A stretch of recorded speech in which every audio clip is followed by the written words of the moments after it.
英語聞き流し10分間、名作リスニング、英語テキストと MP3 ダウンロード、その他の物語は、ホームページよりご利用いただけます。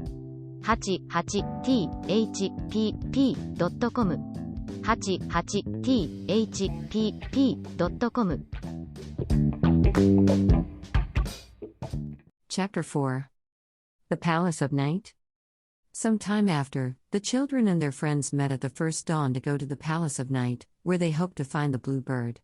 Several of the party failed to answer to their names when the roll was called. Milk, for whom any sort of excitement was bad, was keeping her room. Water sent an excuse. She was accustomed always to travel in a bed of moss, was already half dead with fatigue and was afraid of falling ill.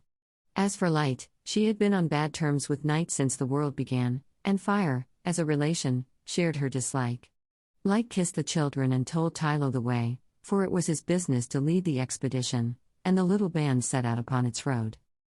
You can imagine dear Tylo trotting ahead, on his hind legs, like a little man, with his nose in the air, his tongue dangling down his chin, his front paws folded across his chest. He fidgets, sniffs about, runs up and down, covering twice the ground without minding how tired it makes him. He is so full of his own importance that he disdains the temptations on his path, he neglects the rubbish heaps, pays no attention to anything he sees and cuts all his old friends. Poor Tylo. He was so delighted to become a man, and yet he was no happier than before. Of course, life was the same to him, because his nature had remained unchanged. What was the use of his being a man, if he continued to feel and think like a dog? In fact, his troubles were increased 100-fold by the sense of responsibility that now weighed upon him. Ah, he said, with a sigh, for he was joining blindly in his little God search, without for a moment reflecting that the end of the journey would mean the end of his life. Ah, he said, if I got hold of that rascal of a blue bird, trust me, I wouldn't touch him even with the tip of my tongue, not if he were as plump and sweet as a quail. Bread followed solemnly, carrying the cage, the two children came next, and Sugar brought up the rear. But where was the cat? To discover the reason of her absence, we must go a little way back and read her thoughts. At the time when Tyla called a meeting of the animals and things in the fairies' hall, she was contemplating a great plot which would aim at prolonging the journey, but she had reckoned without the stupidity of her hearers. The idiots, she thought, have very nearly spoiled the whole thing by foolishly throwing themselves at the fairies' feet, as though they were guilty of a crime. It is better to rely upon oneself alone. In my cat life, all our training is founded on suspicion. I can see that it is just the same in the life of men. Those who confide in others are only betrayed. It is better to keep silent and to be treacherous oneself. The road to the Palace of Night was rather long and rather dangerous. As you see, my dear little readers, the cat was in the same position as the dog. She had not changed her soul and was simply continuing her former existence, but, of course, she was very wicked, whereas our dear Tylo was, if anything, too good. Tylet, therefore, resolved to act on her own account and went, before daybreak, to call on Night, who was an old friend of hers. The road to the Palace of Night was rather long and rather dangerous. It had precipices on either side of it. You had to climb up and climb down and then climb up again among high rocks that always seemed waiting to crush the passers-by. At last, you came to the edge of a dark circle, and there you had to go down thousands of steps to reach the black marble underground palace in which Night lived. The cat, who had often been there before, raced along the road, light as a feather. Her cloak, borne on the wind, streamed like a banner behind her, the plume in her hat fluttered gracefully, and her little gray kid boots hardly touched the ground. She soon reached her destination and, in a few bounds, came to the great hall where Night was. It was really a wonderful sight. Night, stately and grand as a queen, reclined upon her throne. She slept, and not a glimmer, not a star twinkled around her. But we know that the night has no secrets for cats and that their eyes have the power of piercing the darkness. So Tylet saw Night as though it were broad daylight.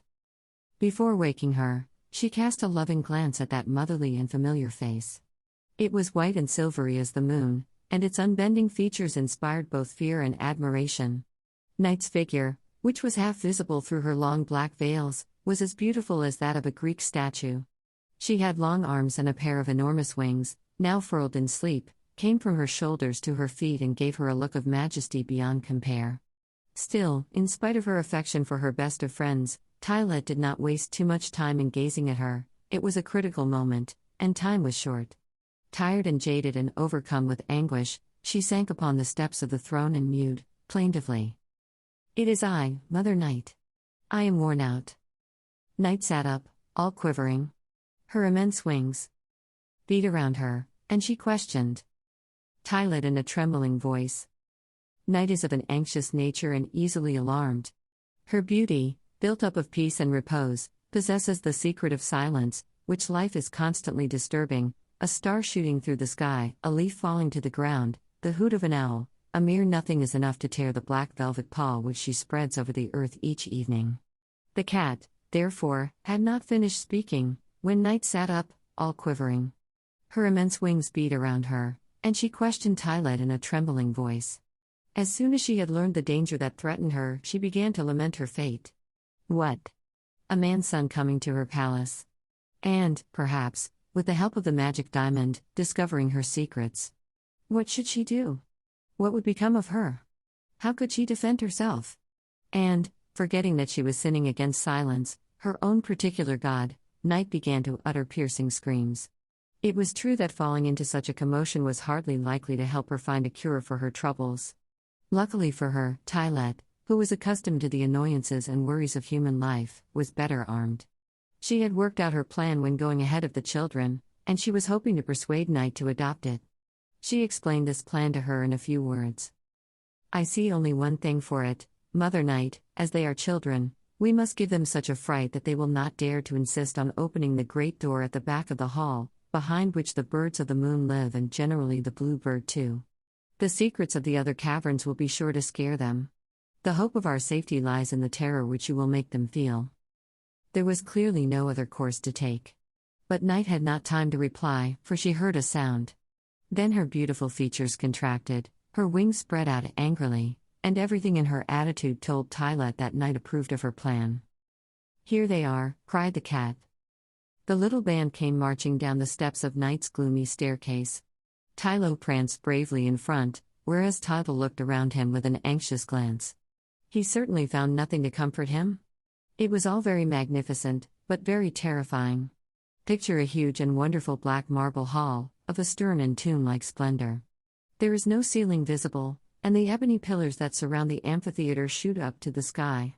It is only when you lift your eyes up there that you catch the faint light falling from the stars. Everywhere, the thickest darkness reigns. Two restless flames, no more, flicker on either side of Night's throne, before a monumental door of brass. Bronze doors show through the pillars to the right and left. The cat rushed up to the children. "This way, little master, this way. I have told Night, and she is delighted to see you." Tylet's soft voice and smile made Taldal feel himself again, and he walked up to the throne with a bold and confident step, saying, "Good day, Mrs. Night." Night was offended by the word, "good day," which reminded her of her eternal enemy Light, and answered dryly, "Good day? I am not used to that. You might say, good night, or, at least, good evening." Our hero was not prepared to quarrel. He felt very small in the presence of that stately lady. He quickly begged her pardon, as nicely as he could, and very gently asked her leave to look for the blue bird in her palace. "I have never seen him. He is not here," exclaimed Night, flapping her great wings to frighten the boy.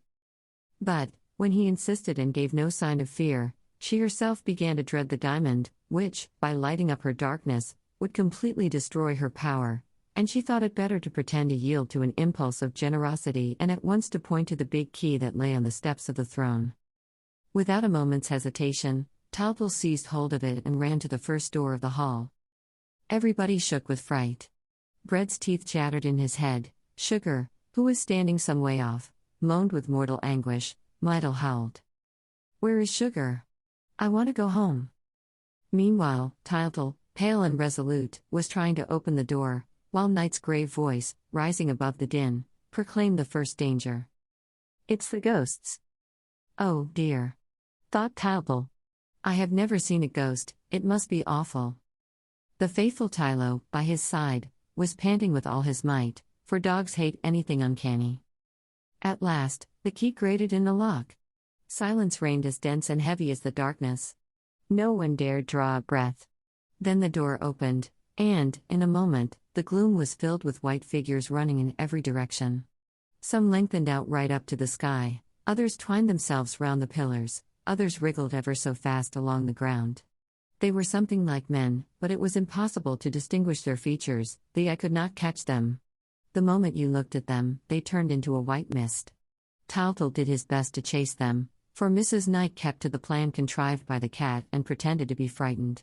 She had been the ghost's friend for hundreds and hundreds of years and had only to say a word to drive them in again, but she was careful to do nothing of the sort and, flapping her wings like mad, she called upon all her gods and screamed. "Drive them away! Drive them away! Help! Help!"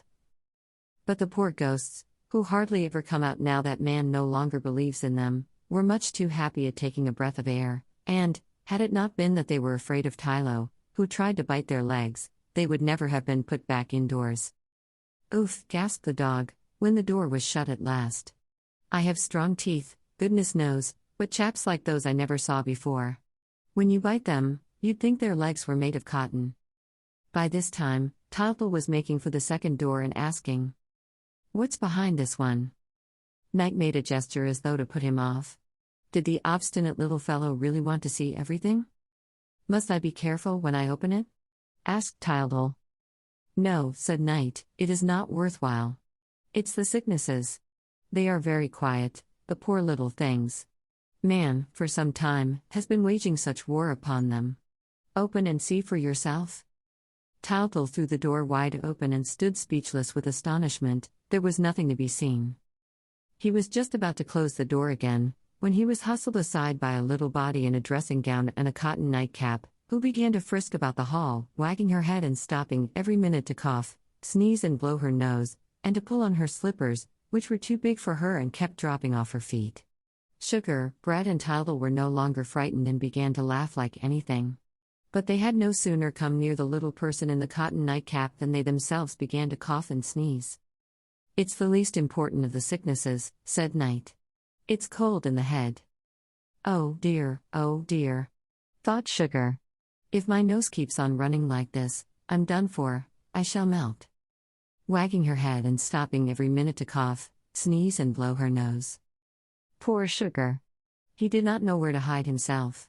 He had become very much attached to life since the journey began, for he had fallen over head and ears in love with water.